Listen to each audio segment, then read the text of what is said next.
House Oversight Committee has launched an investigation into the, quote, mysterious discovery of cocaine at the White House, calling it a shameful moment in White House history. Committee Chair James Comer sent a letter to Secret Service Director Kimberly Cheadle on Friday, writing, "This incident has raised additional concerns with the committee regarding the level of security maintained at the White House.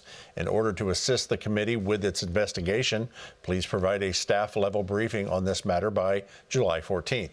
Press Secretary Karine Jean-Pierre became surprisingly rattled Friday, fabricating the whereabouts of the Bidens while addressing the incident. I have been very clear. I was clear 2 days ago when talking about this over and over again as I was being asked a question. As you know, and media outlets reported this, the Biden family was not here. They were not here. They were at Camp David. They were not here Friday. They were not here Saturday. They were not here Sunday. They were not even here Monday. They came back on Tuesday. So to ask that question is actually incredibly irresponsible. Well, Fox News Digital revealed quite a different story in the June 30th pool report, stating, quote, Biden spoke in the Roosevelt Room in the afternoon, did not depart the White House for Camp David until 6:34 p.m. Eastern Time, along with the First Lady Hunter and grandson Beau.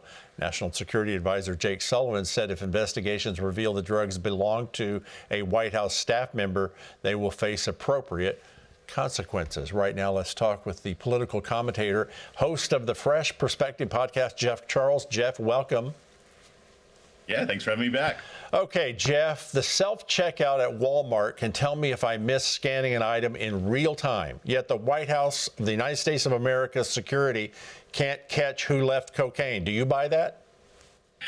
No, I don't. I think it's very unlikely. It's possible, but I think it's very unlikely that they don't know who had that cocaine. And the fact that they're still saying that they don't know tells me that the person who had it was probably a member of the ruling class. People are pointing the finger at Hunter Biden. It could be him. It could be somebody else. This is not the first time cocaine has been at the White House. I guarantee you. There's not. I mean, our congressmen do cocaine. Well, you saw what happened to Madison Cawthorn when he called that out, right? So, yeah, I think they probably have an idea of who it was, and whoever that person is, nothing's going to happen because they live under a different justice system from the rest of us. Yeah, sadly, I think you're right. I hear a lot of jokes talking about the color of the house with what the substance that was found. Anyway, never mind.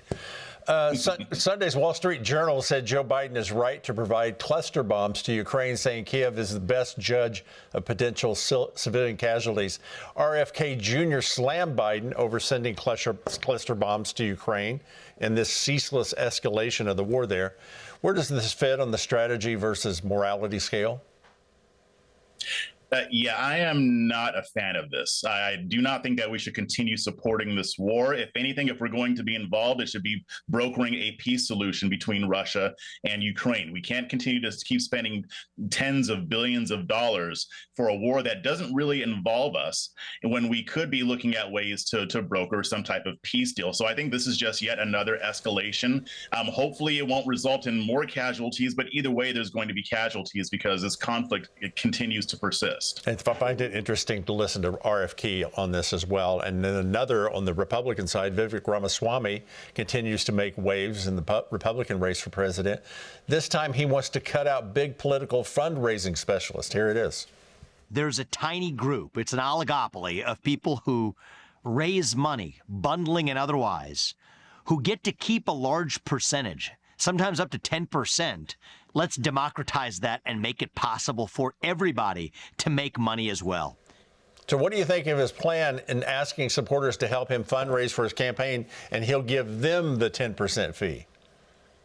Yeah, I really don't have a problem with it. I mean, it's a more capitalistic solution. If somebody's doing something for you, like fundraising for your campaign, then maybe they should get some compensation. I know a lot of political candidates, they get volunteers who volunteer their time. They're not paid for it. This is a way to have people fundraise and do things like that, and while getting something in exchange for it. At first glance, I don't really have a problem with it. Yeah, it's interesting. Be interesting to see everybody else's response as this goes forward. North Korean news reports Kim Jong-un's pursuit of nuclear weapons is intended to prevent the heartbreaking situation of our children ending up on the streets foraging for food after losing their mothers in enemy bombardments. So what do you make of his nuclear weapons rather than food for children view? Yeah, I would say his ministry of propaganda is almost as effective as ours in the establishment media. But I mean, this is what happens when you live under authoritarian regime. I mean, people are going, there could be a lot of North Koreans who believe what he's saying because they don't have outside news sources. This is what it's like. And this is a very stark reminder to the rest of us here in the Western world of where we don't want to end up.